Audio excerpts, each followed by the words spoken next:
Hello students, welcome to my YouTube channel bright future English classes.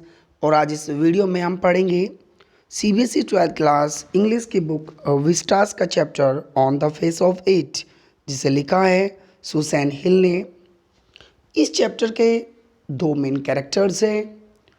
एक है dairy, जो कि एक 14 इयर्स का एक लड़का है, और दूसरा है मिस्टर लैम्ब, जिसका कि एक फ्रूट्स का गार्डन है, और जो ओल्ड एज के हैं और जो लंगड़े हैं जिनकी एक टांग टिन की है।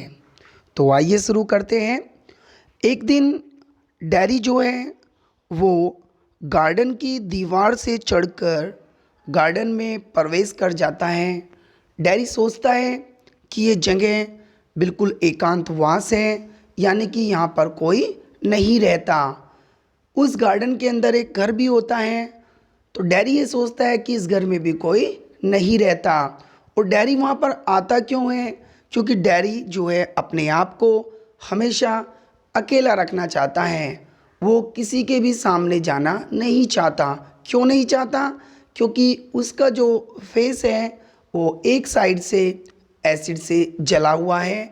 लोग उसको देखकर भाग जाते हैं, और डैरी को ये अच्छा नहीं लगता, क्योंकि लोग या तो उसे देखकर भाग जाते हैं या उसके चेहरे को देखकर उस पर कमेंट कसने लगते हैं। ये सब कुछ डैरी को बहुत बुरा लगता है, इसीलिए वो किसी के भी सामने जाना नहीं चाहता। दैट्स वाई, इसीलिए क्या हुआ, वो उस गार्डन की वॉल से चढ़कर उस गार्डन में प्रवेश कर जाता है। सामने से जब उसको मिस्टर लैम वहाँ पर नज़र आते हैं तो एक बार तो वो डर जाता है, लेकिन मिस्टर लैम जो है उसको थोड़ा कंफर्ट करते हैं। उसे कहते हैं कि बच्चे, डरने वाली बात नहीं है, आओ मैं तुम्हें क्रैब एप्पल्स खिलाऊंगा। क्रैब एप्पल्स होते हैं जंगली सेब, क्योंकि उसका गार्डन, जैसे कि मैंने बताया था, फ्रूट्स का गार्डन था, तो वो उसको क्रैब एप्पल्स ऑफर करता है। डैरी जो है थोड़ा कंफर्ट फील करने लगता है।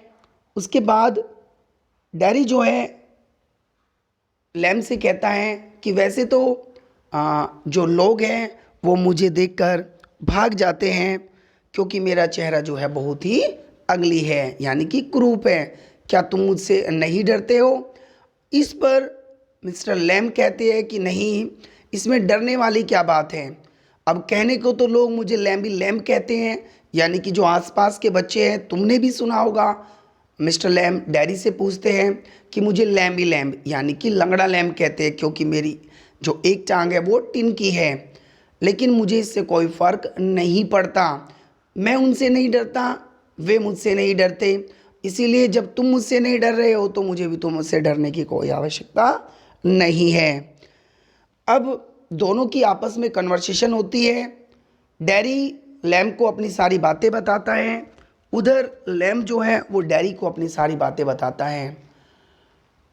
जब लैम से डैरी कहता है कि वह उन लोगों से घृणा करता है जो उस पर कमेंट कसते हैं, उसके बारे में इधर उधर की बातें करते हैं, तब लैम डैरी को समझाता है कि ये घृणा सबसे खराब है, उस बम से भी खराब है जिसने कि युद्ध में उनकी टांग को उड़ा दिया था। वे कहते हैं कि एसिड ने केवल तुम्हारे फेस के एक साइड को ख़राब किया है, जलाया है, लेकिन ये जो हेट है जो तुम लोगों से करते हो, इससे तुम अंदर से भी जल जाओगे। अब जो डैडी होता है वो अपनी सारी बातें बताता है कि उसके साथ क्या क्या घटित हुआ। वो कहता है कि कैसे एक बार वो बस स्टॉप पर खड़ा हुआ था, तो दो महिलाएं आपस में बातें कर रही थी। वे कह रही थी मेरे चेहरे को देखकर कि इस बच्चे का चेहरा इतना ख़राब है कि केवल इसकी मदर को छोड़कर कोई इससे प्रेम नहीं कर सकता। और यहाँ तक कि कुछ लोग ये भी कमेंट कर रहे थे कि इस बच्चे को तो हॉस्पिटल में ही रहना चाहिए था। किसके साथ? उसी के जैसे बच्चों के साथ, उसे बाहर निकल कर नहीं आना चाहिए था। तब इस पर लैम कहता है तो इसका मतलब अंधे लोगों को अंधों के साथ रहना चाहिए, और मैं लंगड़ा हूँ तो मुझे भी लंगड़ों के साथ ही रहना चाहिए। लेकिन ऐसा कुछ भी नहीं है। लोग जो कहते हैं तुम उन्हें कहने दो, तुम उन पर बिल्कुल भी ध्यान मत दो, यानी कि तुम सभी को अवॉइड कर दो। किनको? उन सभी को जो तुम्हारे ऊपर कमेंट कसते हैं। और यहाँ पर लैम डैरी को ये भी समझाते हैं कि तुम हमेशा के लिए अपने आप को एक अकेले रूम में लॉक करके नहीं रख सकते। वो बताते हैं कि किस प्रकार एक व्यक्ति ऐसा था जो अपने आप को अकेला महसूस करना चाहता था, अकेला रखता था, और जिस कमरे में वो रहता था, एक दिन क्या हुआ, उस कमरे में वो लेटा हुआ था, ऊपर से दीवार से एक पिक्चर जो वहाँ पर टंगी हुई थी दीवार पर, वो आकर उसके सर पर गिरी। पिक्चर काफ़ी भारी थी और उसके सर पर काफ़ी गहरी चोट आई और वो वहीं पर मर गया। इसलिए तुम्हें अपने आप को एक ही रूम में लॉक करने की कोई आवश्यकता नहीं है। बस तुम्हें क्या करना है, तुम्हें अपने कानों को बंद करके रखना है। कब? जब लोग तुम्हारे बारे में कुछ कहते हैं। मिस्टर लैम जो है उससे क्या यहाँ तक इसके बाद मिस्टर लैम और डैरी के बीच में काफ़ी कन्वर्सेशन होती है। जब डैरी जो है लैम से पूछता है कि क्या उन्हें उनके दोस्त भी है या फिर वे इस घर में अकेले रहते हैं। वो कहते हैं कि वैसे तो मैं अकेला रहता हूँ लेकिन मेरे बहुत सारे दोस्त हैं, तुम चाहो कभी भी आकर उनसे मिल सकते हो। तब यहाँ पर डैरी कहता है कि नहीं, वे तुम्हारे दोस्त मुझे देखकर भाग जाएंगे। लैम कहता है कि नहीं, ऐसा नहीं होगा, तुम मन में ऐसी बातें मत लाओ। तब डैरी जो है तब डैरी को लैम बताता है कि तुम भी तो मेरे दोस्त हो। इस पर डैरी कहता है कि तुम मुझे जानते तक नहीं, मैं तुम्हें नहीं जानता, तुम मेरा नाम तक नहीं जानते। लैम कहता है कि क्या केवल नाम जानने से या तुम्हारे बारे में जानने से ही हमारी मित्रता हो सकती है? मुझे तुम्हारे बारे में कुछ लिखकर फाइल में थोड़े ना रखना है।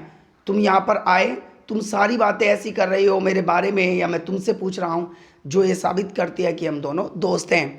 और ऐसा तो बहुत सी बार होता है कि बहुत सारे लोग तुम्हें गलियों में मिलते हैं जिससे तुम दोबारा ना भी मिल पाओ, जिससे तुम दोबारा न भी देख पाओ, लेकिन ऐसा तो नहीं कह सकते कि वे हमारे दोस्त नहीं बल्कि हमारे दुश्मन हैं। तब डैरी इन बातों को स्वीकार कर लेता है। डैरी को ये सारी बातें बहुत अच्छी लगती है। डैरी को लैम के द्वारा काफ़ी मोटिवेट किया जाता है। लैम कहता है कि जीवन में इस संसार में बहुत सारी चीज़ें हैं, मेरी टांगों और तुम्हारे फेस के अलावा, जिसको भी हम देख सकते हैं। इस संसार में बहुत सारी चीज़ें हैं जो हमारे ध्यान को केंद्रित करती है, हमारे माइंड को अपनी ओर अट्रैक्ट करती हैं।